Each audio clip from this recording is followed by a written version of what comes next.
Imagine waking up tomorrow morning. You reach for your phone to check the news, but the screen is a sea of red. Global markets are in a free fall.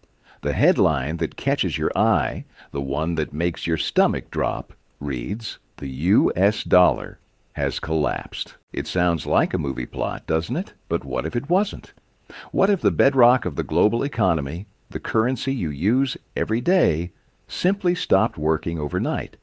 This isn't just a thought experiment. It's a question that economists and governments quietly ponder. To understand how this could happen, we first need to ask, how did a single national currency become the world's financial backbone in the first place? Our story begins not in a treasury vault, but amidst the ruins of World War II. In 1944, delegates from 44 Allied nations gathered in a small New Hampshire town called Bretton Woods.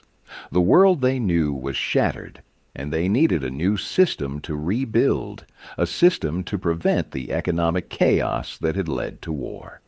The old system, the gold standard, where currencies were directly convertible to gold, had failed spectacularly during the Great Depression. Countries couldn't print money to stimulate their economies without more gold, leading to a downward spiral. A new plan was needed. At the center of the Bretton Woods Conference was a brilliant but controversial British economist, John Maynard Keynes, and his American counterpart, Harry Dexter White. Keynes proposed a new world currency, the Bancor, managed by a global central bank. It was a radical idea, designed to create a truly neutral global financial system. But the United States, emerging from the war as the world's undisputed economic and military superpower, had a different plan. The U.S. held over two-thirds of the world's gold reserves. So, Harry Dexter White proposed a system where other countries would peg their currencies not to gold, but to the U.S. dollar. The dollar, in turn, would be the only currency still convertible to gold at a fixed rate of $35 per ounce. The American plan won. The world, desperate for stability and in need of American dollars to rebuild, agreed. And just like that, the U.S. dollar was crowned king. This wasn't just a financial agreement. It was a seismic shift in global power. For the first time, the world's economy would run on a single national currency. This system promised stability, and for a while, it delivered. The post-war era saw an unprecedented economic boom, often called the golden age of capitalism. Global trade flourished, powered by the reliable and universally accepted U.S. dollar. If you were a German manufacturer selling cars to Japan, you didn't trade in marks or yen. You traded in dollars. It was the universal language of money. This gave the United States an extraordinary advantage, a power that former French finance minister Valéry Giscard d'Estaing famously called an exorbitant privilege. The U.S. could simply print money to pay its foreign debts, something no other country could do. While a country like France had to earn dollars by exporting goods, America could just create them. But this privilege came with a massive responsibility. The U.S. had to maintain the world's confidence that every one of those dollars was, as promised, as good as gold. And for a while, it seemed like the system was foolproof. But cracks were beginning to form in the foundation. By the 1960s, the costs of the Vietnam War and massive domestic spending programs meant the U.S. government was printing dollars far faster than its gold reserves could back them up. Other countries, particularly France under President Charles de Gaulle, started getting nervous. They saw the U.S. essentially funding its deficits with an overvalued currency, and they began to call America's bluff. De Gaulle began systematically exchanging France's dollar reserves for U.S. gold, as was his right under the Bretton Woods Agreement. Other countries followed suit. Gold started flowing out of Fort Knox at an alarming rate. The promise that held the entire system together was being tested, and it was clear The U.S. couldn't honor it for much longer. The breaking point was near. The situation came to a head on a summer weekend in 1971. President Richard Nixon convened a secret meeting with his top economic advisors at Camp David. The gold outflow was unstoppable. The U.S. was on the verge of defaulting on its promise to the world. A drastic decision had to be made. On the evening of August 15, 1971, Nixon appeared on national television and delivered a speech that would change the world forever. He announced he was temporarily suspending the convertibility of the dollar into gold.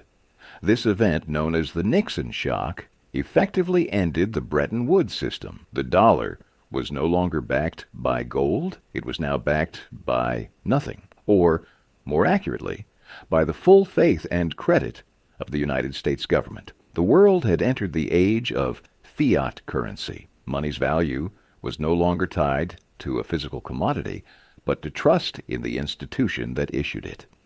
Everyone expected chaos, but something surprising happened. The world didn't abandon the dollar. Why? Because there was no alternative. The global financial infrastructure was so deeply intertwined with the dollar that untangling it was impossible. International loans, oil sales, trade contracts, everything was priced in dollars. The world was hooked.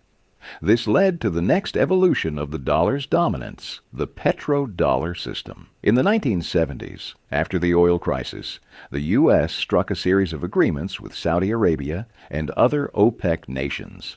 The deal was simple. OPEC would price all of its oil sales exclusively in U.S. dollars. In return, the U.S. would offer military protection and investment opportunities. This was a stroke of genius. Every country that needed to buy oil, which is every country, now needed a constant supply of U.S. dollars. This created a permanent, artificial, global demand for American currency, cementing its status as the world's reserve currency even after the gold standard was gone. The dollar wasn't just king, it was the air the global economy breathed.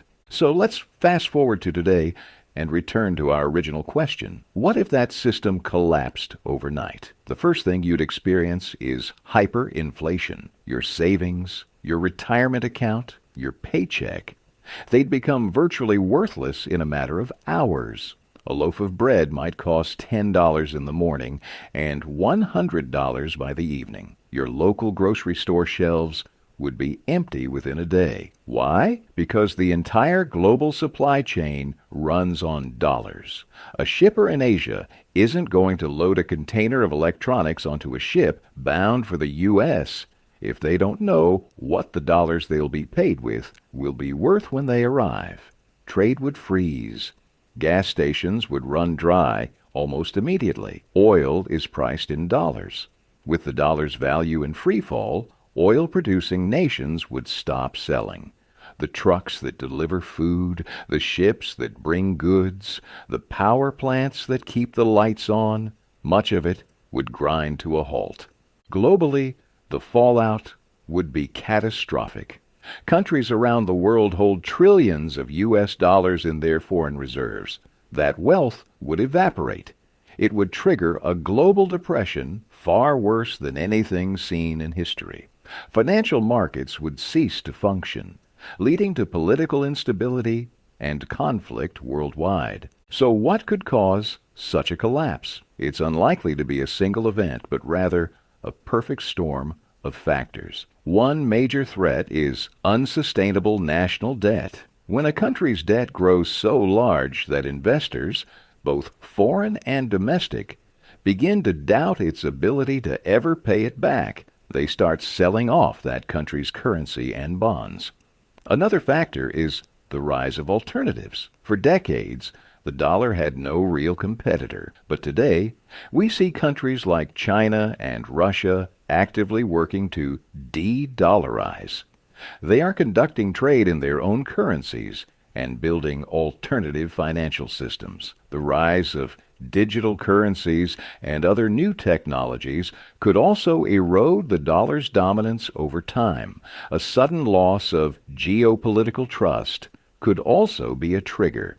If the U.S. were to, for example, default on its debt or weaponize the dollar system too aggressively through sanctions, it could spook the world into seeking a safer alternative. Confidence is the only thing backing a fiat currency, and it can be lost in an instant. So, what are the key takeaways from this? First, the dollar's dominance wasn't an accident. It was a deliberate geopolitical strategy that has given the U.S. immense power for nearly 80 years. Second, this exorbitant privilege rests on a foundation of global trust, a trust that is now being tested by record debt and the rise of new economic powers. And third, while a sudden overnight collapse is a dramatic scenario, a slow erosion of the dollar's status is already underway. The world is slowly but surely moving towards a multipolar currency system. This isn't a prediction of doom, but a call to be aware of the forces shaping our world. Understanding how our financial system works is the first step toward preparing for its future. What do you think is the biggest threat to the dollar's dominance? Let me know in the comments below. Thanks for watching. If you found this journey through economic history insightful, please hit that like button and subscribe for more deep dives into the systems that control our world. See you in the next video.